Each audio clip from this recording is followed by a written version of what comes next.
नीचे आना है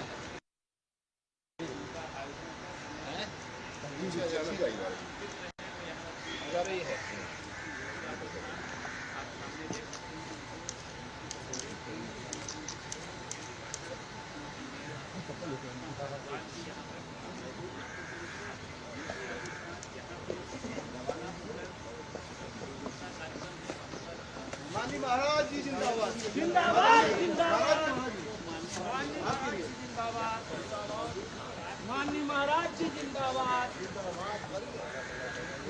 बाबा साहब अमर रहे अमर रहे बाबा साहब अमर रहे अमर रहे अमर रहे महाराज जी जिंदाबाद जिंदाबाद जिंदाबाद बाबा साहब अमर रहे अमर रहे अमर रहे।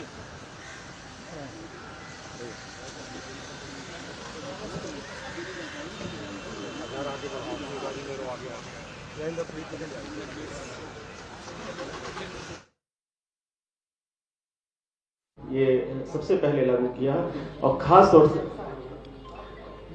साथियों हमारे बीच अति शीघ्र हमारे मुख्य अतिथि माननीय मुख्यमंत्री जी उपस्थित होने वाले हैं। मैं अनुरोध करता हूं कि जो उनके आने का मार्ग है मैं उसको खाली कर दें, क्योंकि बाबा यहाँ पर बाबा साहब का अस्थि कलश स्थापित है। माननीय मुख्यमंत्री जी सबसे पहले वहाँ पे माल्यार्पण करेंगे और आप सभी से अनुरोध है कि जहाँ जगह मिले बैठ जाएं और हमारे मुख्य अतिथि के आने के बाद आप सभी उनका स्वागत करेंगे।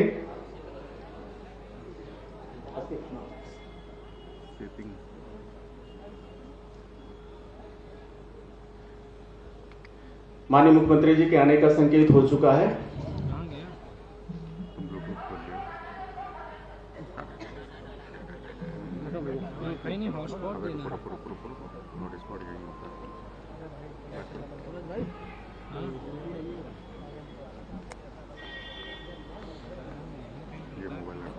भैया थोड़ा आप आगे और आइए, थोड़ा आगे और आइए। रिपोर्टर अपने आगे करो तब ना आएंगे। अरे तो पीछे आओ, पीछे आओ। मेरी रिपोर्टर अपने गाँव पीछे। ये अभी आगे जाएंगे ना तभी इनको आगे। हाँ तभी लोग आगे।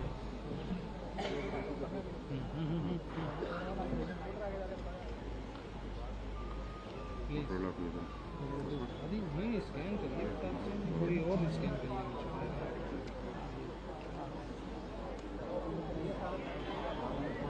कैमरा आपको करना है।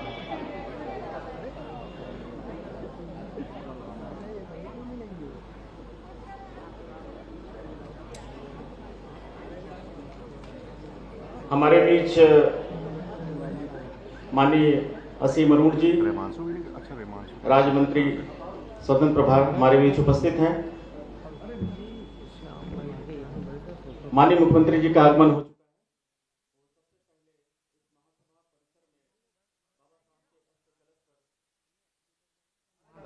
पुष्प अर्पण करने हेतु जा रहे हैं, कृपया रास्ता खाली कर दें।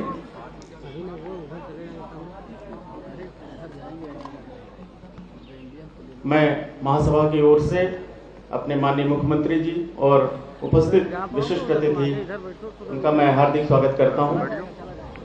कौन बैठेगा? अभी हम चले जाएंगे, बाबा स्टेज की तरफ जाएंगे तो मैं उधर आईडी रखूँगा, ये मैं बाबा को दे दूँगा। हाँ।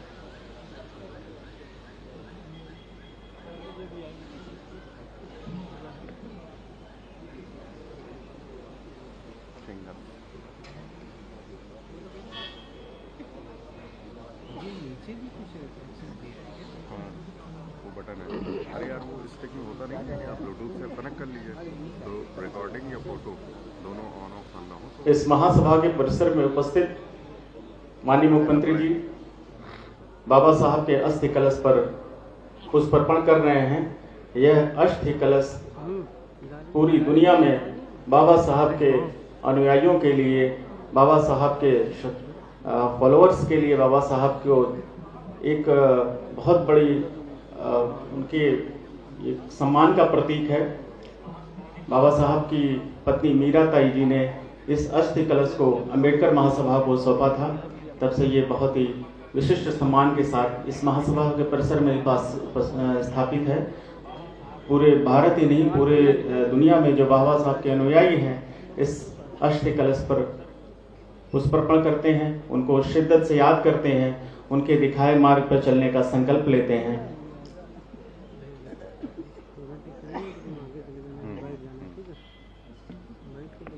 सूरज जाके वापस आएगा।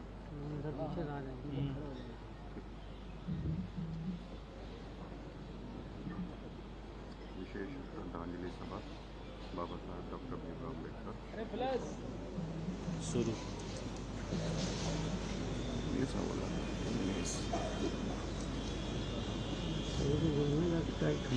विशेष श्रद्धांजलि सभा बाबा साहब डॉक्टर भीमराव अम्बेडकर परिनिर्वाण दिवस। Check check. बाबा साहब के अस्थि कलश पर माल्यार्पण के पश्चात हमारे माननीय मुख्य अतिथि और विशिष्ट अतिथि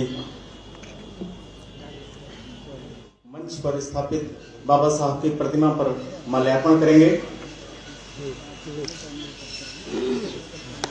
मैं महासभा की ओर से अपने माननीय मुख्य अतिथि और विशिष्ट अतिथि उन सभी का स्वागत करता हूँ।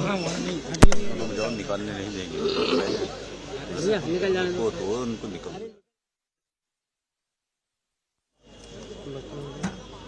भैया रुकना, थोड़ा आप आगे, भैया आगे आ जाओ, थोड़ा आप आगे लोग, अब कोई जाएगा नहीं उधर। कैसे हो जाएगा?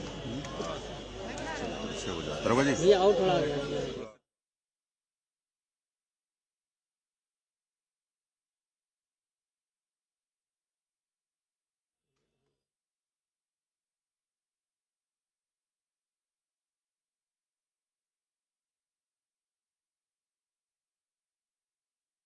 साहब हमारे माननीय मुख्य अतिथि और अन्य विशिष्ट अतिथि बाबा साहब की प्रतिमा पर माल्यार्पण कर रहे हैं। मैं माननीय मुख्य अतिथि से अनुरोध करता हूं कि मंच पर अपना स्थान ग्रहण करें। हमारे बीच माननीय उप मुख्यमंत्री श्री केशव प्रसाद मौर्य जी, माननीय उप मुख्यमंत्री श्री ब्रजेश पाठक जी, माननीय मंत्री श्री स्वतंत्र देव जी, माननीय मंत्री श्री असीम अरुण जी और मेयर माननीय श्रीमती सुषमा खरकवाल जी उपस्थित हैं।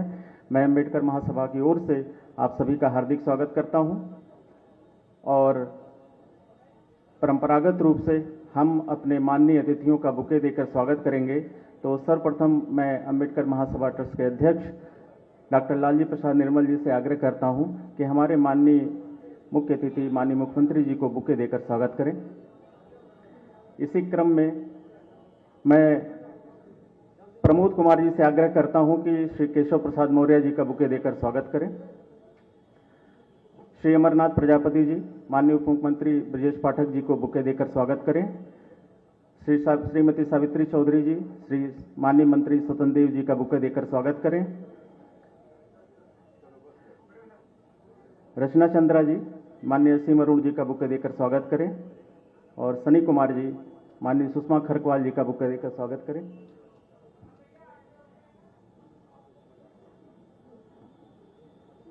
दे दिए। अब मैं सनी कुमार जी, धन्यवाद।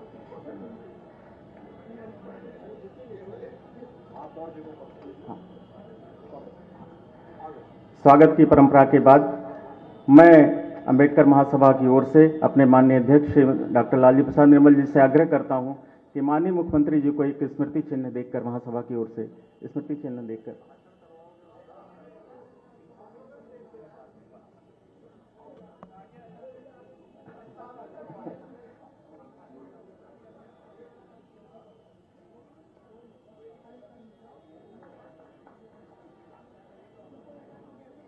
मैं लालजी निर्मल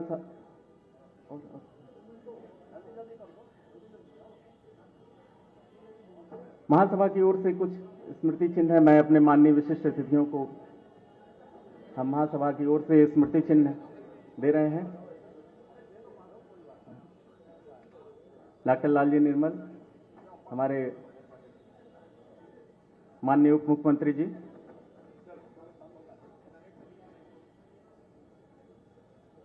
श्री स्वतंत्र देव जी, श्री असीम अरुण जी और श्रीमती सुषमा खरकवाल जी को स्मृति चिन्ह देकर अब मैं कार्यक्रम की औपचारिक शुरुआत करते हुए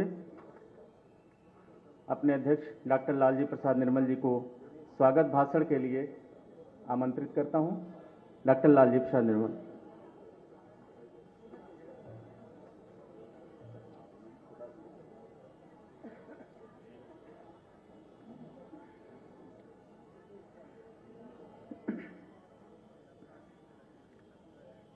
आज बाबा साहब डॉक्टर अंबेडकर का परिनिर्वाण दिवस है और हमें खुशी है कि आज इस परिसर में हमारे प्रदेश के यशस्वी मुख्यमंत्री माननीय श्री योगी आदित्यनाथ जी उपस्थित हैं। मैं आपका स्वागत करता हूं। हमारे बीच में हमारे यशस्वी उप मुख्यमंत्री माननीय श्री केशव प्रसाद मौर्य जी उपस्थित हैं। मैं आपका भी स्वागत करता हूं। हमारे बीच में यशस्वी उप मुख्यमंत्री माननीय श्री ब्रजेश पाठक जी उपस्थित हैं। मैं आपका भी स्वागत करता हूं। हमारे बीच में माननीय कैबिनेट मंत्री श्री स्वतंत्र देव सिंह जी उपस्थित हैं। मैं उनका भी स्वागत करता हूं। माननीय राज्य मंत्री स्वतंत्र प्रभार असीम अरुण जी का स्वागत करता हूं। हमारे बीच में लखनऊ की महापौर श्रीमती सुषमा खरकवाल जी उपस्थित हैं। मैं उनका भी हार्दिक स्वागत करता हूं। साथियों, ये जो अंबेडकर महासभा है वह सामाजिक न्याय का मंदिर है और आपको जान करके हर्ष होगा कि डॉक्टर अंबेडकर महासभा को आज 35 वर्ष पूरे हो गए, 35 इयर्स। और पिछले 35 वर्षों से लगातार अंबेडकर महासभा दलितों के सवालों को, पिछड़े वर्गों के सवालों को, गरीबों के सवालों को, वंचितों के सवालों को उठाती रही है और न केवल उठाती रही है बल्कि उनका निराकरण भी करती रहती है। और हमारे बीच में भारत के राष्ट्रपति माननीय श्री के.आर. नारायणन जी आए और उन्होंने एक बट वृक्ष जो आप सामने देख रहे हैं, इस बट वृक्ष का जो भिरवा है जो श्रावस्ती से लाया गया था, आनंद बोध वृक्ष की यह शाखा है जिसे कहा जाता है कि भगवान बुद्ध ने अपने हाथों से उस बिरवे को जब लगाया था तो दिया जला करके रात भर उसकी सेवा की थी। उसकी शाखा है आनंद बोध वृक्ष की और जिसे माननीय श्री के.आर. नारायणन जी ने रोपित किया था। हमारे बीच में साथियों राष्ट्रपति माननीय रामनाथ कोविंद जी आए, यहां पर प्रधानमंत्री विश्वनाथ प्रताप सिंह जी आए, यहां पर प्रधानमंत्री माननीय श्री नरेंद्र मोदी जी आए और मुख्यमंत्री जी माननीय नरेंद्र मोदी जी जब आए यहाँ पे तो हम लोग चाहते थे वे यहां से दलितों की सभा को संबोधित करें, लेकिन आप देख रहे हैं यहाँ जगह कम थी, इसलिए सुरक्षा कारणों से वो सभा नहीं हो पाई। हम लोग चाहते थे दीवार टूट जाए तो सभा हो जाए, लेकिन 7 मिनट तक लगातार टहलते टहलते इस परिसर में मैंने दलितों की समस्याओं से और दलित मूवमेंट से माननीय प्रधानमंत्री जी को चलते चलते अवगत कराया था, और प्रधानमंत्री जी ने आश्वासन भी दिया था। उन्होंने कहा था दलितों के साथ न्याय होगा। यहां पर गृह मंत्री इंद्रजीत गुप्ता आए, गृह मंत्री सुशील कुमार शिंदे आए, मानव संसाधन मंत्री अर्जुन सिंह जी आए, सीताराम केसरी जी आए इस परिसर में, रामविलास पासवान जी अनेकों बार आए, लोकसभा के स्पीकर रहे पीए संगमा साहब यहां से संबोधन कर चुके हैं, माननीय राजनाथ सिंह जी इस परिसर में कई बार आए, और ये बाबा साहब डॉक्टर अंबेडकर की जो प्रतिमा आप देख रहे हैं वह उन्हीं के द्वारा स्थापित करवाई गई थी जब वे मुख्यमंत्री थे। राज्यपाल माननीय बीएल जोशी जी, राज्यपाल माननीय विष्णुकांत शास्त्री जी, राज्यपाल बी सत्यानारायण रेड्डी जी, राज्यपाल श्री राम नाईक जी, माई साहब डॉक्टर सविता अंबेडकर यहां आकर के महीनों रहा करती थी और अपने हाथों से बाबा साहब डॉक्टर अंबेडकर का अस्थि कलश स्थापित किया था। सुप्रीम कोर्ट के मुख्य न्यायाधीश केजी बालाकृष्णन आए थे और वे भावुक होकर के आर नारायणन जी द्वारा स्थापित बौद्ध वृक्ष के सामने मौन होकर काफी देर तक खड़े थे। हम लोग मन में सोच रहे थे शायद वे कह रहे होंगे कि अगर के आर नारायण जी राष्ट्रपति न होते तो शायद वे भी बालाकृष्णन जी मुख्य न्यायाधीश सुप्रीम कोर्ट के न बन पाते, क्योंकि वह पत्रावली उन्होंने ही वापस की थी और इस टिप्पणी के साथ वापस की थी कि इस जो पैनल है जजों का उसमें कोई दलित क्यों नहीं है, जिसके फलस्वरूप बालाकृष्णन जी जज हो सके। मुख्यमंत्री मुलायम सिंह यादव, कल्याण सिंह जी, राजनाथ सिंह जी, अखिलेश यादव जी और माननीय मुख्यमंत्री योगी आदित्यनाथ जी, मैं आप सबसे निवेदन करता हूं, आप सब लोग खड़े होकर के माननीय मुख्यमंत्री जी का इसलिए स्वागत करिए कि वे 18वीं बार अंबेडकर महासभा परिसर में आए हैं, 18वीं बार, और देश का कोई भी मुख्यमंत्री ऐसा नहीं है जो अंबेडकर के कार्यक्रमों में इतनी बार शरीक हुआ हो। यह प्रथम बार हुआ है। आप इस देश के प्रथम मुख्यमंत्री हैं जो कि इतनी बार यहां पर आए हैं। साथियों, डॉक्टर अंबेडकर महासभा के प्रस्ताव पर माननीय कल्याण सिंह जी ने यहीं से उत्तर प्रदेश से हरिजन शब्द का निषेध किया था। आपको पता है कि हम लोगों ने आपत्ति व्यक्त की थी, हमें हरिजन न कहा जाए, तो उन्होंने हरिजन एवं समाज कल्याण विभाग का नाम बदल करके अनुसूचित जाति कर दिया था। और मैं एक विशेष रूप से उल्लेख करना चाहूंगा कि यह सभा केवल दलितों की बात नहीं करती थी, हमने मंडल आयोग की भी यहां से लड़ाई लड़ी, और यह एक सुखद है जिस अखिलेश यादव जी ने आपका दलितों का आरक्षण खत्म कर दिया। उन पिछड़े वर्गों के लिए मंडल आयोग की जो संतुतियां थी 27%, वे अंबेडकर महासभा के इसी परिसर से घोषणा की गई थी 6 दिसंबर 1993 को, और उस आयोजन में विश्वनाथ प्रताप सिंह जी जो प्रधानमंत्री थे यहां पर उपस्थित थे। 6 दिसंबर 1993 को इसी स्थल से देश के पिछड़े वर्गों को न्याय मिला और 27% का उन्हें आरक्षण मिला। अंबेडकर महासभा की गूंज इतनी थी कि केंद्रीय मानव संसाधन मंत्री अर्जुन सिंह ने पिछड़े वर्गों को उच्च शिक्षा में आरक्षण लागू करने के लिए अंबेडकर महासभा का परिसर चुना था और 6 दिसंबर 2006 को उत्तर प्रदेश में पिछड़े वर्गों को उच्च शिक्षा में आरक्षण की घोषणा इसी मंच से की गई थी। अर्जुन सिंह ने यहीं से घोषणा किया था। साथियों, और हमारे महबूब मुख्यमंत्री योगी आदित्यनाथ जी ने 6 दिसंबर 2017 को यहीं से सभी सरकारी कार्यालयों में बाबा साहब डॉक्टर अंबेडकर की फोटो लगेगी, इसकी घोषणा माननीय मुख्यमंत्री जी ने यहीं से की थी। और ऐतिहासिक निर्णय, मैं एक बार फिर से कहूंगा कि आप खड़े होकर के तालियां बजाकर स्वागत करिए माननीय योगी आदित्यनाथ जी का, जिन्होंने लखनऊ में बाबा साहब डॉक्टर अंबेडकर का भव्य स्मारक बनाने का निर्णय लिया और वह स्मारक अब लगभग बन करके तैयार है।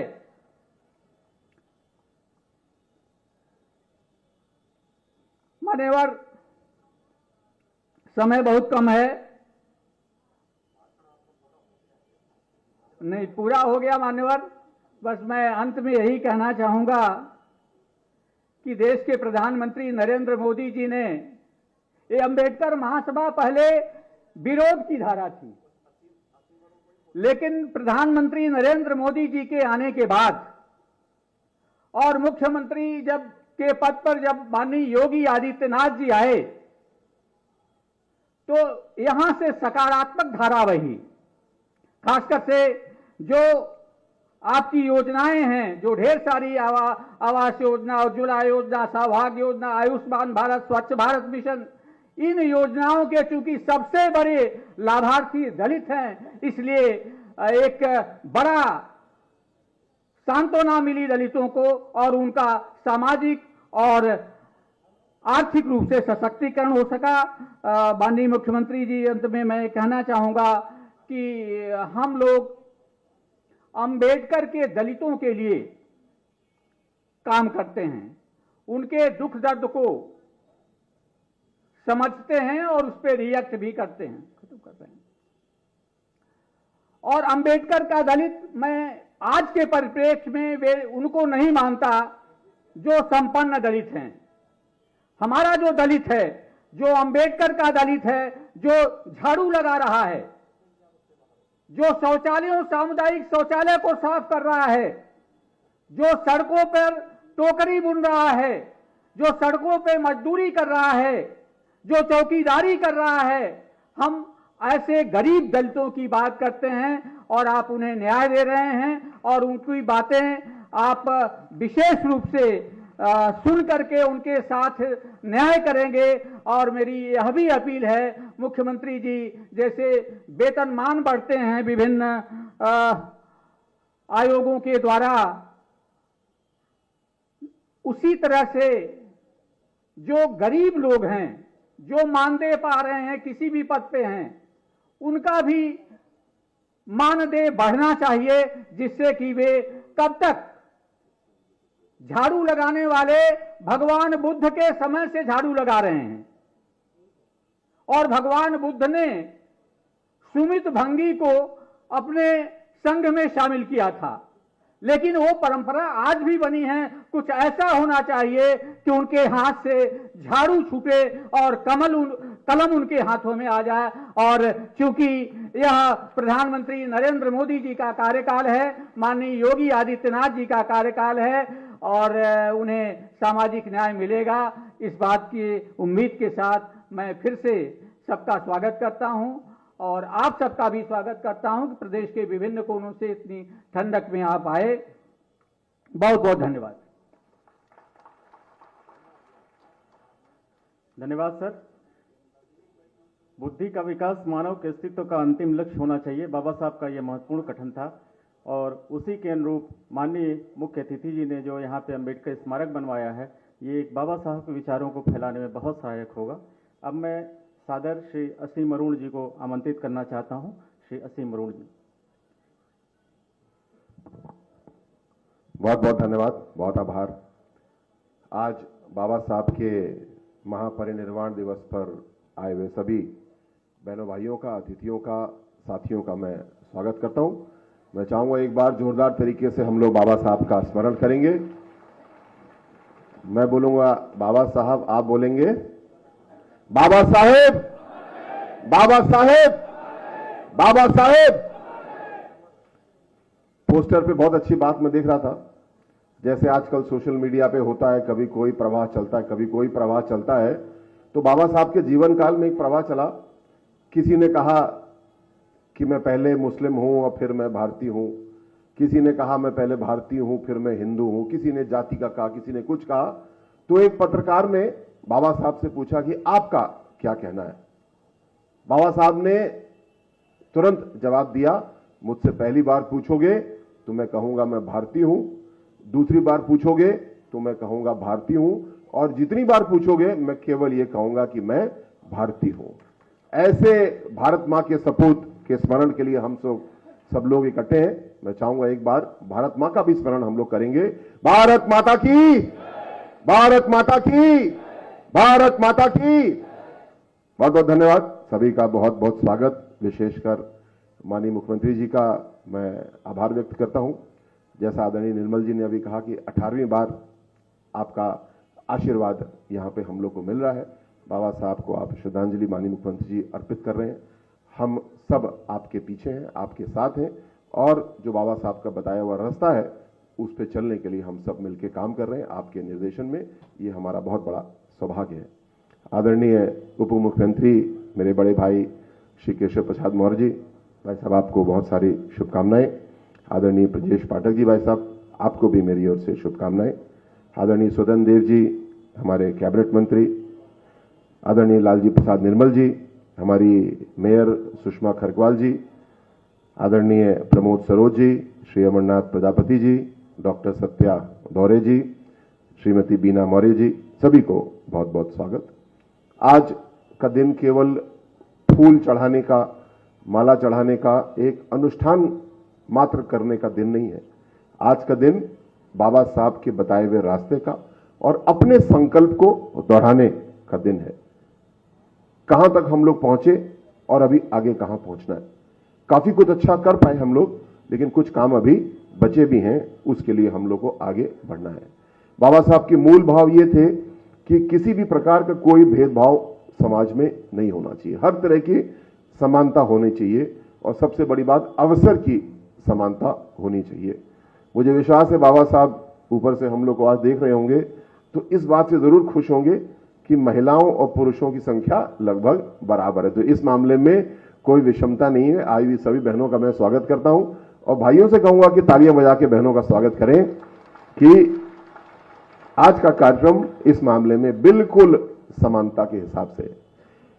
आदरणीय मुख्यमंत्री जी ने इस बात पे चिंता की कि कौन सा ऐसा समूह है, कौन से ऐसे लोग हैं जो आज भी हाशिए पे हैं, और ट्रांसजेंडर या किन्नर समुदाय एक ऐसा समूह आदरणीय योगी जी को दिखा, हम सबको उन्होंने दिखाया, और ट्रांसजेंडर समुदाय के लिए, किन्नर समुदाय के लिए एक विकास का बोर्ड बनाया, और उस बोर्ड के माध्यम से हर जनपद में हम लोग ने चिन्हित किया कि कौन कौन ट्रांसजेंडर लोग हैं जो डेरे में अपनी परंपरा से रहना चाहते हैं, उनका स्वागत, उनकी वैसे व्यवस्था की गई।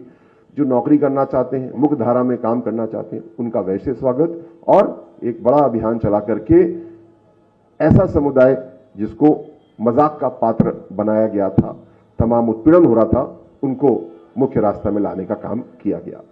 आदरणीय मुख्यमंत्री जी ने फिर चिन्हित किया, हम लोग को कहा कि जनजाति समाज में सबसे पिछड़ा समाज कौन सा है, तो बिजनौर में एक बुक्सा जनजाति है। वैसे उत्तराखंड में ज्यादा है, लेकिन बिजनौर में करीब 815 परिवार वहां पे आवासित हैं। आदरणीय योगी जी ने कहा इनमें हर परिवार को आवास देना है, हर बच्चे को विद्यालय में जाना है, हर परिवार की एक्सेस का रास्ता होना चाहिए, और स्वास्थ्य सेवाओं तक वो पहुंच पाए।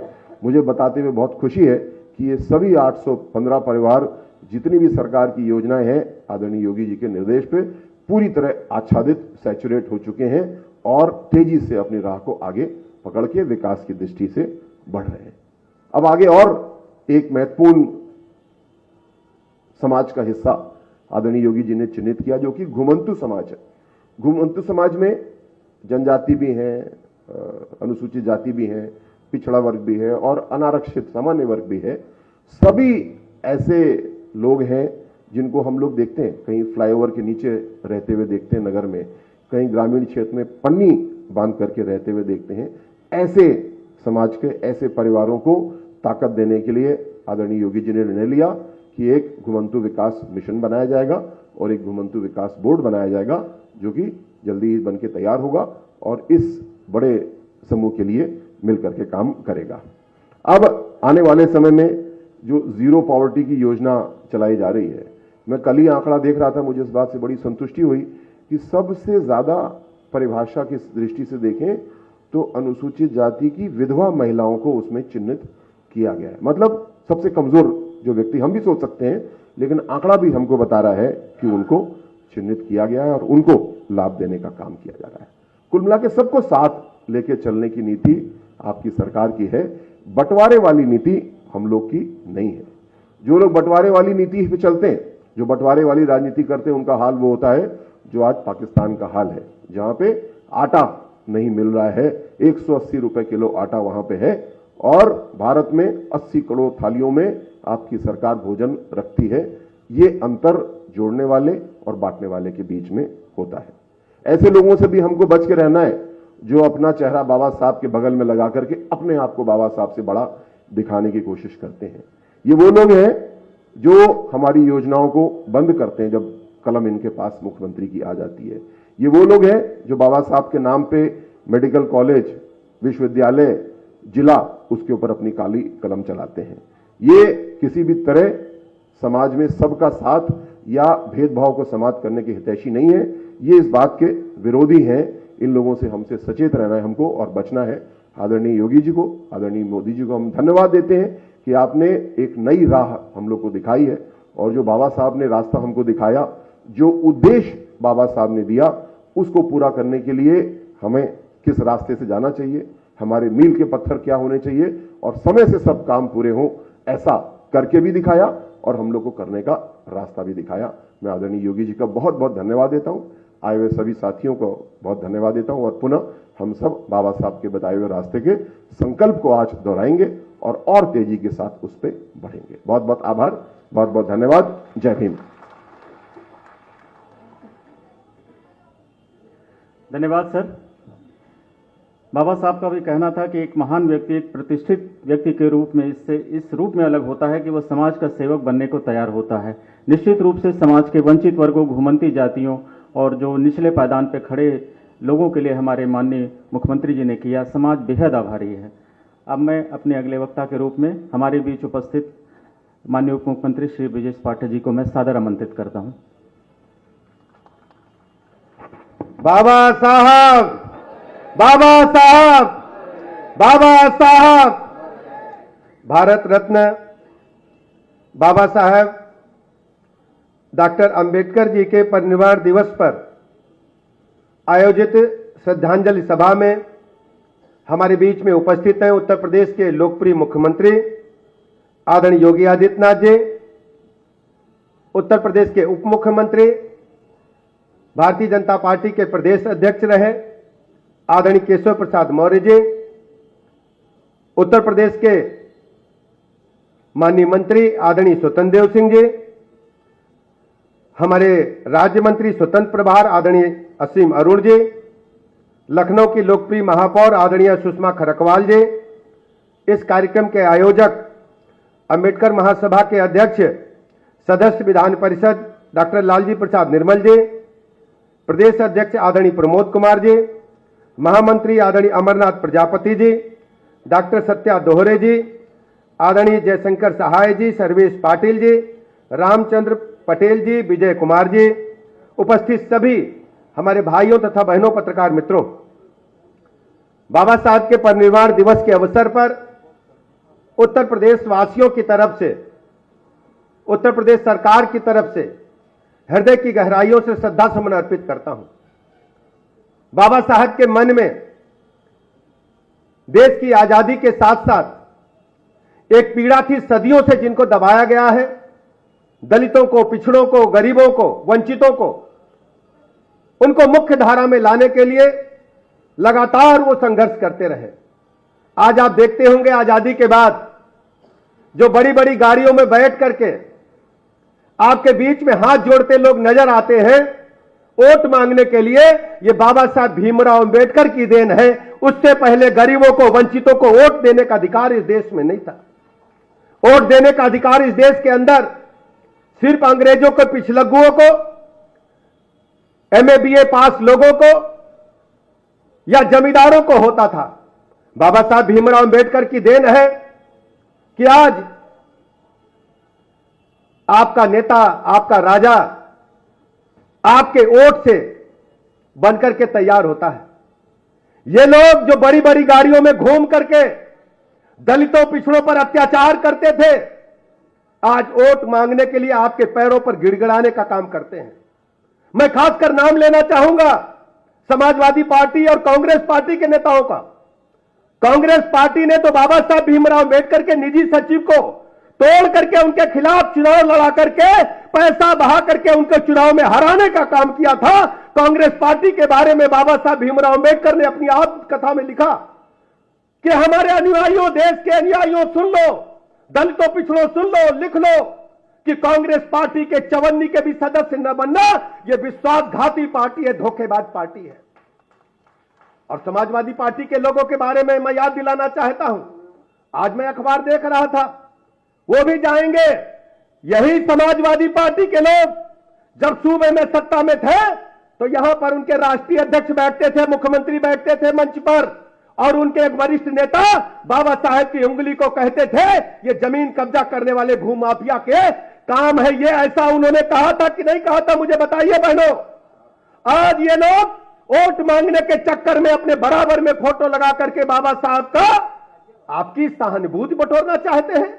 मैं कहना चाहता हूं समाजवादी पार्टी के मुखिया अखिलेश यादव जी से, हमारे गांव में कहावत कही जाती है कि 100 बिल्ली खा के चूहे खा करके हज को चली। कहा जाती कि नहीं कहा जाती? 100 बिल्ली खा ली, चूहा और हज को चली है। अखिलेश यादव जी, थोड़ा इतिहास समाजवादी पार्टी का पन्ना पलटा करो, सुबह शाम देखा करो कि समाजवादी पार्टी के सूबे में जब जब पावर में रहे, सत्ता में रहे हैं, दलितों पिछड़ों पर अत्याचार अनाचार करके आपने इनको अपमानित करने के साथ इनके हक और हुकूक पर डाका डालने का काम किया है। आज पूरे प्रदेश में सभी बूथों को अगर नजर डालें आप, हर बूथ में, हर गांव में ग्राम प्रधान का चुनाव हो, चाहे जिला पंचायत का चुनाव हो, आपने क्या नहीं किया है। मुझे अच्छी तरह याद है जब 2 जून 1995 को घटना हुई थी, हमारे दलित समाज के नेताओं को आप बैल बकरी की तरह टांग करके सरकार चलाने के लिए ले जाने का काम किए थे कि इस मुंह से आप दलितों का वोट, पिछड़ों का वोट मांगने के हकदार हैं। आपको राजनीति छोड़ करके पूरे देश के दलितों से माफी मांगनी चाहिए, पिछड़ों से माफी मांगनी चाहिए। आप प्राइवेट लिमिटेड कंपनी चलाने का काम करते हैं, आपके पास कोई राजनीतिक दल नहीं है। राजनीतिक दल के बारे में निर्वाचन आयोग की जो परिभाषाएं देखिए, एक परिवार में लिमिटेड कंपनी बना करके आप बाबा साहब की संविधान की धज्जियां उड़ाना चाहते हैं। बाबा साहब के संविधान की किताब को हाथ में लेकर लोगों को गुमराह करने का असफल प्रयास करते हैं। लेकिन दलित पिछड़े अब वो नहीं रह गए। आप दलित पिछड़े भी आपसे अच्छा पढ़ना जानते हैं, आपसे बेहतर देश और दुनिया को जानते हैं। बाबा साहब के लोग कभी भी समाजवादी पार्टी कांग्रेस को माफ नहीं करेंगे। मैं धन्यवाद अदा करना चाहता हूं मौनी मोदी जी का, जिन्होंने पंच तीर्थों का निर्माण करके, चाहे लंदन में, चाहे महू में, चाहे मुंबई में, बाबा साहब के जो पंच तीर्थ थे, जहां बाबा ने अध्ययन किया, बाबा साहब ने जहां पर अपना समय व्यतीत किया, उनको तीर्थ के रूप में डेवलप करके माननीय प्रधानमंत्री नरेंद्र मोदी जी ने वास्तव में दलितों पिछड़ों को सम्मान दे करके बाबा साहब के जीवन को, स्मृतियों को तरोताजा करने का काम किया है।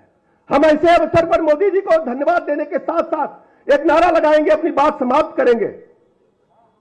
बाबा तेरा मिशन अधूरा, मोदी जी करेंगे पूरा। बाबा तेरा मिशन अधूरा, बाबा तेरा मिशन अधूरा।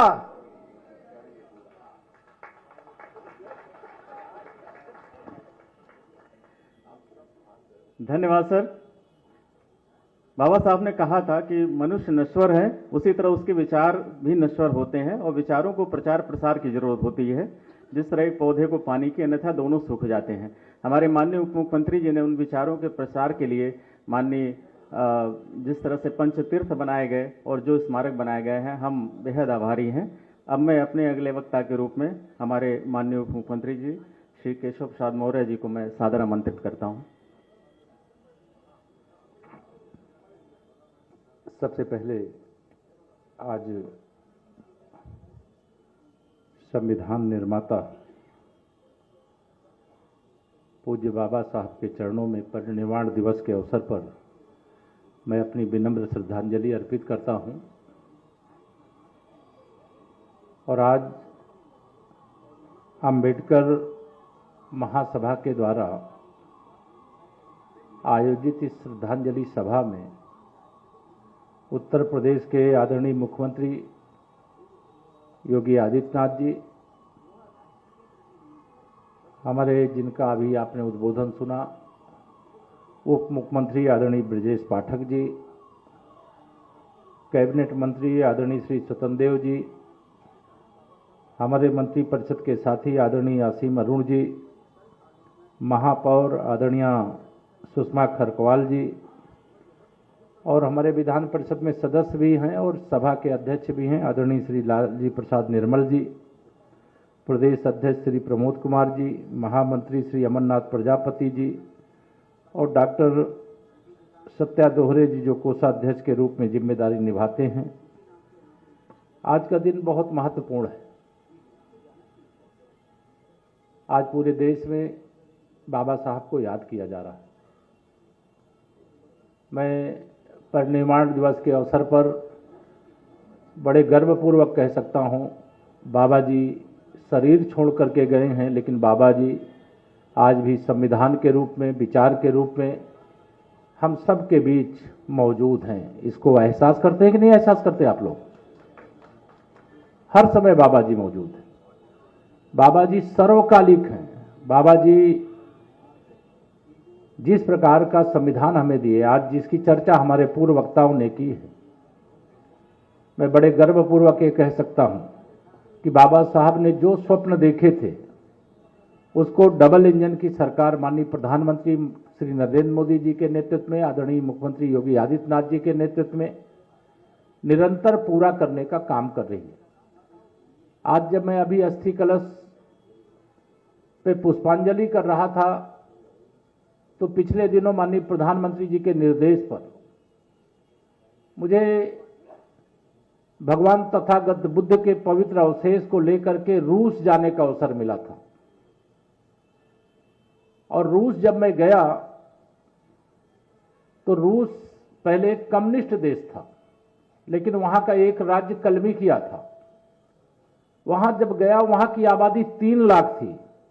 शायद 3 लाख में से 30 लोग ही ऐसे रहे होंगे, शायद वह भी न रहे हों, जो बाबा जी के उन पवित्र अस्थियों के दर्शन करने के लिए ना आया हो। एक लंबी लाइन लगी थी 3 लाख की आबादी के बीच।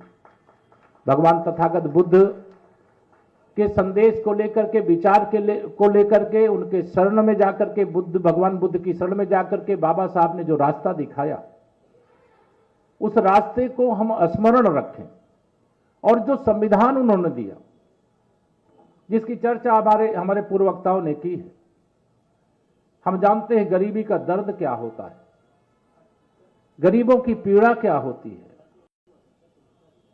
उस दर्द का इलाज करने का काम आजादी के बाद अगर किसी ने किया है तो हमें गर्व है कि वो भारतीय जनता पार्टी की डबल इंजन की सरकार ने किया। बाबा साहब के पंच तीर्थों के निर्माण का काम डबल इंजन की सरकार ने किया है। और बाबा साहब के हर उस स्वप्न को साकार करने का काम हमारी मातृशक्ति यहां पर बैठी है। बाबा साहब चाहते थे समानता। अगर पुरुषों को अधिक अधिकार मिला है, महिलाओं को कम मिला है, तो वह समानता नहीं है। माननीय प्रधानमंत्री जी ने जो नया संसद भवन बना, उसमें नारी शक्ति बंधन अधिनियम 2023 बना करके कानून की आने वाले 2029 से देश की महिलाओं को लोकसभा और विधानसभा में 100 महिलाओं में से 100 सदस्यों में से 33 सदस्य महिला चुन करके जाएंगी। ये आरक्षण का ऐलान हो गया। मैं इसकी आपको बधाई देता हूं। इस समय एक बड़ा कार्य चल रहा है। वो कार्य है मतदाता सूची के शुद्धिकरण का। आप यहां सब लोग बैठे हैं, बाईं ओर दाईं ओर सब जगह बैठे हुए। आप मुझे बताइए, अगर बाबा साहब ने आपको वोट देने का अधिकार न दिया होता तो जब आजादी के बाद कांग्रेस सरकार में आई, आपको पूछती क्या? जोर से बताओ, पूछती क्या? नहीं पूछ सकती थी। बाबा साहब ने वोट देने का अधिकार दिया। तो इस समय मतदाता सूची के शुद्धिकरण का अभियान चल रहा है। मैं जानता हूं इस देश का पिछड़ा हो, दलित हो, वंचित हो, गरीब हो, वो कभी फर्जी वोट नहीं डालता है। उसको असली वोट का अधिकार जो बाबा साहब ने दिया है, उसे अपने मत को देने के अधिकार से वंचित करने का काम ये समाजवादी पार्टी के गुंडे करते थे कि नहीं करते थे? आज वो मतदाता सूची के शुद्धिकरण का काम चल रहा है तो ये हाहाकार मचा रहे हैं। अगर मतदाता सूची शुद्ध हो गई तो समाजवादी पार्टी का राजनीतिक अस्तित्व समाप्ति के कगार पर होगा। इनको मालूम है कि ये जिनके वोटों को मतदाता सूची में बनाए रखने की कोशिश कर रहे हैं, एक से अधिक वोट देने का अधिकार बाबा साहब ने दिया है क्या हमें? हर मतदाता को एक वोट देने का अधिकार दिया। हम आज संकल्प लें। अभी अभियान चल रहा है, 11 दिसंबर तक ये चलने वाला है। और जिनका फार्म जमा हो गया बहुत अच्छा, नहीं जमा हुआ जमा करिए। यही बाबा साहब के प्रति सच्ची श्रद्धांजलि है। यह हम सबको ध्यान में रखना चाहिए। और ये जो हाहाकार मचा रहे हैं, जो बूथ कब्जा करके पहले प्रदेश को लूटते थे, देश को लूटते थे, गरीब को लूटते थे, आज इनके लूट के रास्ते को माननीय प्रधानमंत्री श्री नरेंद्र मोदी जी के नेतृत्व में बंद कर दिया गया है। ये पहले आप सब लोगों के नाम पर, गरीबों के नाम पर, पिछड़ों, दलितों, आदिवासियों के नाम पर योजना बनाते थे। दिल्ली से 1 रुपया भेजते थे, आपके पास 15 पैसा पहुंचता था। 85 पैसा ये बेईमान खा जाते थे। उसमें कांग्रेस हो, सपा हो, राष्ट्रीय जनता दल हो, टीएमसी हो, जो देश की भाजपा विरोधी राजनीतिक दल है, इनका ये चरित्र था। भ्रष्टाचार मुक्त भारत के लिए, भ्रष्टाचार मुक्त उत्तर प्रदेश के लिए आप सबका मतदाता सूची में, जो भी मतदाता 18 साल की उम्र हो गई है तो मतदाता सूची में आइए। कोई स्वर्गवासियों में उनका नाम हटेगा, कोई 2 स्थान पर, उनका 1 स्थान पर रहेगा। लेकिन यह आज बाबा साहब के प्रति सच्ची श्रद्धांजलि। मैं आज चूंकि लंबी बात नहीं करूंगा, माननीय मुख्यमंत्री जी को भी उद्बोधन देना है। मैं यही कहना चाहता हूं, बाबा साहब के सच्चे अगर कोई भक्त है, पुजारी है, तो वो भारतीय जनता पार्टी हो, या जो गरीब समाज बैठा है ना, दलित पिछड़ा बैठा, वो है। और उन सबको मैं ये कहना चाहता हूं कि बाबा साहब के प्रति अगर सच्ची श्रद्धा रखते हो तो मतदाता सूची के शुद्धिकरण के अभियान में तन्मयता के साथ लगिए और इसको सफल बनाने का काम करिए। आज का दिन बहुत महत्वपूर्ण है, बाबा साहब का महापरिनिर्वाण दिवस है और मैं इस अवसर पर बाबा साहब के चरणों में अपनी श्रद्धांजलि अर्पित करते हुए यही कहूंगा कि यह सरकार आपकी है, यह सरकार आपने बनाई है। यह भी हम जानते हैं कि आप सबके आशीर्वाद से विकसित भारत बनने तक, विकसित उत्तर प्रदेश बनने तक यह सरकार बनी रहेगी, इसमें कोई हमको शंका नहीं लग रही है। ये विरोधी इसी से बौखलाए हुए हैं, इसलिए इनके विरोधियों को बौखलाने की चिंता किए बगैर आप सब 2027 में जो चुनाव आने वाला है, उससे पहले मतदाता सूची में जो शुद्धिकरण का अभियान चल रहा है, उस लोकतंत्र के महायज्ञ में हिस्सा लेकर के बाबा साहब को सच्ची श्रद्धांजलि अर्पित करें। आज के दिन यही निवेदन करके अपनी बात को पूरी करता हूं। बहुत बहुत धन्यवाद।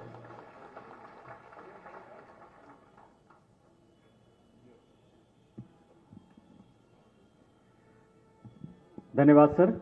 निश्चित रूप से लोकतंत्र के महायज्ञ में हम सब अपनी आहुति देंगे। साथियों, महासभा के परिसर में जो बोधि वृक्ष स्थापित है, ये उस पवित्र बोधि वृक्ष की शाखा है जिसके बारे में वेन सांग ने कहा था कि जब पूरी दुनिया घूम हिल जाए तब भी यह बोधि वृक्ष अपने स्थान से, यह स्थान अपने स्थान से नहीं हिलता। और भारतीय परंपरा में आप जानते हैं कि हमारे कई चिंतन धाराएं हैं, ज्ञान, कर्म और भक्ति। लेकिन ये बड़ा कम दुर्लभ संयोग है कि इन तीनों चिंतन धाराओं का किसी एक व्यक्ति के रूप में समाहित हो, किसी एक व्यक्ति के रूप में समन्वय हो। हमारे माननीय मुख्य अतिथि जी इसी रूप में एक अनोखा उदाहरण है। मैं अपने माननीय मुख्य अतिथि जी माननीय योगी आदित्यनाथ जी को सादर आमंत्रित करता हूं।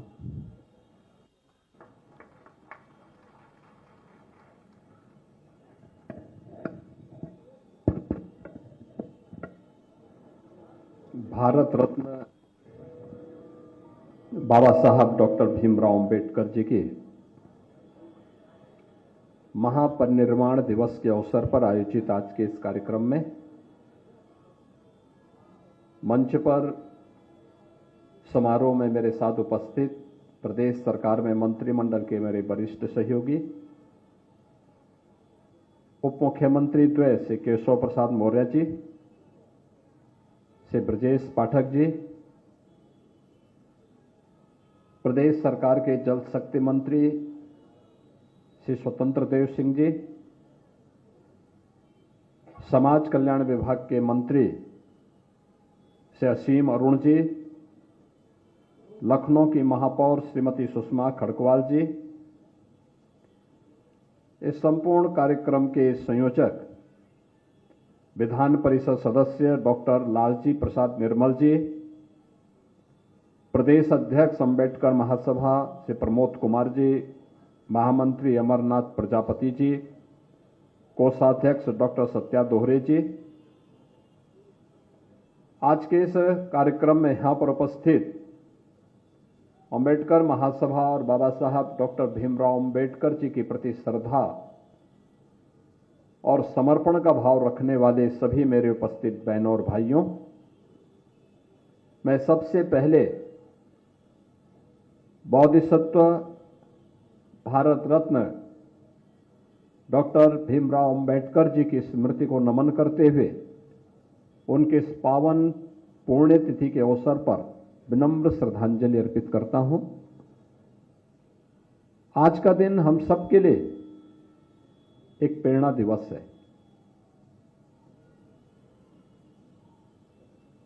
क्योंकि बाबा साहब भीमराव अंबेडकर जी ने फर्श से अर्श तक की दूरी यानी जमीन से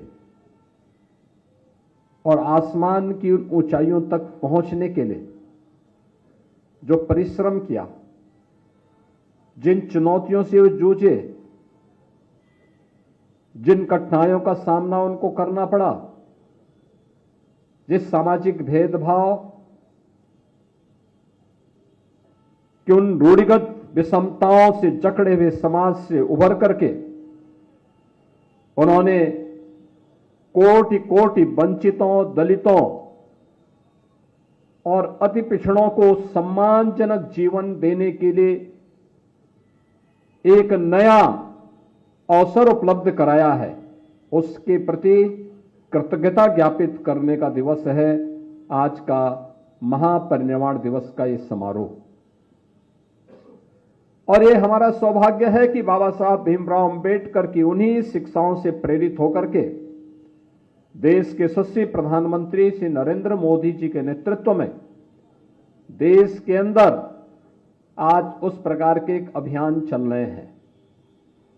आपने देखा होगा बाबा साहब भीमराव अंबेडकर जी ने जब भारत का संविधान बनाया था, भारत के संविधान के शिल्पी के रूप में अपने उत्तरदायित्व का निर्वहन किया था।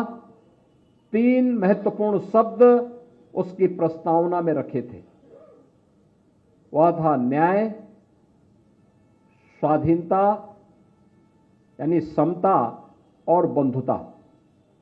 न्याय, समता और बंधुता, ये 3 शब्द अगर आप देखेंगे मोदी जी ने सबका साथ और सबके विकास के भाव के साथ बिना भेदभाव के योजनाओं का लाभ हर गरीब को, हर वंचित को, हर दलित को, हर पिछड़े को, हर महिला को, हर युवा को प्राप्त हो सके, इसके लिए देश के अंदर जो कार्यक्रम अभियान प्रारंभ किए वो आज आप सबके सामने है। गरीब को राशन की सुविधा का लाभ हो, वंचित को मकान की सुविधा का लाभ हो, हर गरीब के घर में शौचालय के निर्माण का कार्य हो, समाज की मुख्य धारा के साथ जुड़ करके जिस अभियान को आगे बढ़ाने का स्वास्थ्य की बेहतरीन सुविधा हर गरीब को प्राप्त हो सके, इसके लिए चलाए जाने वाले अभियान का हिस्सा हो। घरौनी के माध्यम से जहां पर आपका घर है वहां का मालिकाना अधिकार उपलब्ध करवाने का कार्य हो, ये उसी समता, न्याय और बंधुता का हिस्सा है जो बाबा साहब भीमराव अंबेडकर ने संविधान की प्रस्तावना में भारतवासियों के सामने प्रस्तुत किया था। हमें अपने संविधान पर गौरव की अनुभूति होती है, हमें बाबा साहब भीमराव अंबेडकर पर गौरव की अनुभूति होती है। और बाबा साहब भीमराव अंबेडकर ने उस समय भी हम सबको उन सभी खतरों के प्रति जागरूक किया था। याद करिए, उन्होंने उस समय एक बात कही थी, जो बात यहां पे पहले अभी असीम अरुण जी ने कहा, मैं उसमें आने के पहले एक बात जरूर कहना चाहूंगा। जब उस समय कांग्रेस के एक बड़े नेता ने, जिन्होंने 1923 में वंदे मातरम गाने से इनकार कर दिया था, कांग्रेस के अध्यक्ष के रूप में रहते हुए, और जब वह अंतिम समय उनका आया तो उन्होंने इच्छा व्यक्त की थी कि मेरी इच्छा है कि मैं यरूशलेम में मरूं। बाबा साहब ने तब एक टिप्पणी की थी कि जो व्यक्ति भारत की धरती पर पैदा होकर के भारत की सुविधा का उपभोग करके भारत की धरती को पवित्र न मानता हो, उस व्यक्ति के द्वारा दिए जाने वाले वक्तव्य कभी भारतवासियों के हित में नहीं हो सकते। दुर्भाग्य से उस तुष्टीकरण की नीति पर चलने वाले दल न केवल भारत का अहित कर रहे हैं, बल्कि बाबा साहब भीमराव अंबेडकर का भी अपमान कर रहे हैं और इस देशवासियों को उनकी सुविधाओं से वंचित करने की कुत्सित चेष्टा का हिस्सा भी उनका है। हमें याद करना होगा इस बात को कि बाबा साहब भीमराव अंबेडकर ने आज जो भी सुविधाएं और जो भी संपन्नता आपको प्राप्त हो रही है, ये सभी कुछ उनकी प्रेरणा है। प्रधानमंत्री मोदी जी के नेतृत्व में नया भारत अपने महापुरुषों पर गौरव की अनुभूति करता है, उन्हें सम्मान देता है। पंचतीर्थ के निर्माण का कार्यक्रम हो या अनुसूचित जाति, जनजाति और पिछड़ी जाति के छात्रों को मिलने वाली स्कॉलरशिप और अन्य सुविधाएं, ये उसी क्रम का हिस्सा है। अभी यहां पे कार्यक्रम के संयोजक श्री डॉक्टर लालजी प्रसाद निर्मल जी कुछ बातें कह रहे थे। उनके द्वारा कहा जा रहा था कि जो चतुर्थ श्रेणी के कर्मचारी हैं या संविदा के कर्मचारी हैं, सफाई कर्मचारी हैं, उनको उचित मानदेय मिले। हमारी सरकार ने तय कर लिया है, हमारी सरकार ने तय कर लिया। उसके लिए हमने एक कारपोरेशन का गठन भी कर लिया है और मुझे लगता है कि अगले 1-2 महीनों के अंदर ही यह सुनिश्चित हो जाएगा कि हर चतुर्थ श्रेणी के कर्मचारी को, हर सफाई कर्मचारी को, हर संविदा के कर्मचारी को न्यूनतम मानदेय देने की गारंटी सरकार उसको उपलब्ध करवा देगी।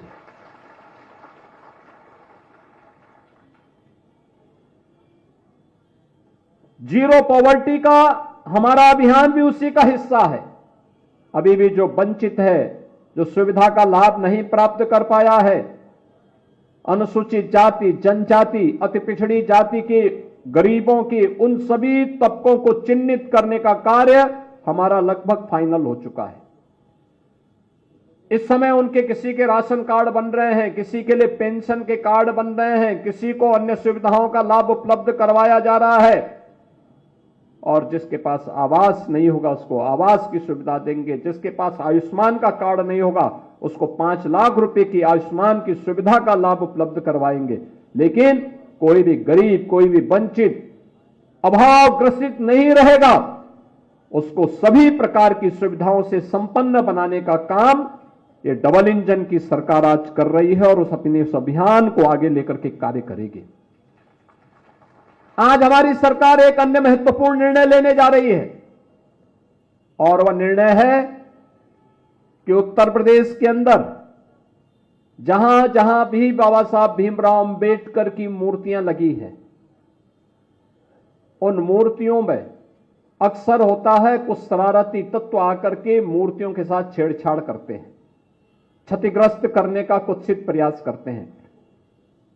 अब हमारी सरकार एक व्यवस्था बनाएगी, उन मूर्तियों की एक बाउंड्री वाल बना करके उनकी सुरक्षा की व्यवस्था करेगी। मूर्ति को जहां पर ऊपर से छत नहीं है तो उसके ऊपर एक छत्र लगाने का काम करेगी, जिससे सुरक्षित और सम्मानजनक ढंग से बाबा साहब भीमराव अंबेडकर की मूर्ति की सुरक्षा सुनिश्चित होगी।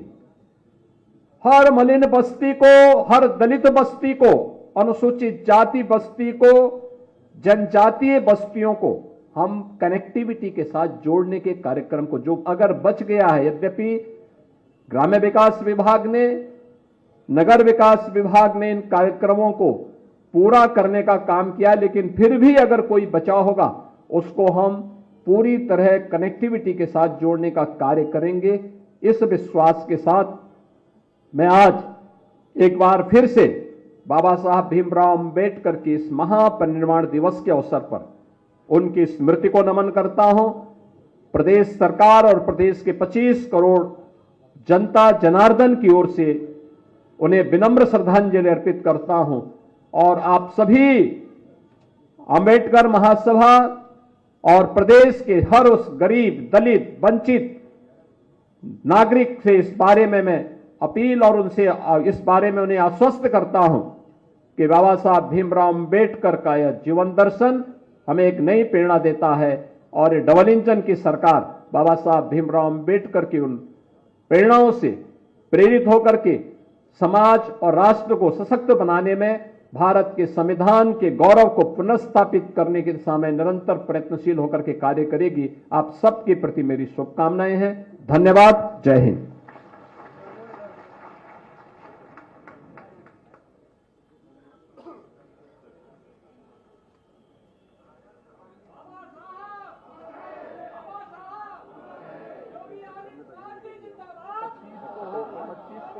साहब आएंगे वहां राष्ट्र प्रेरणा स्थली के उद्घाटन 24 वाले भी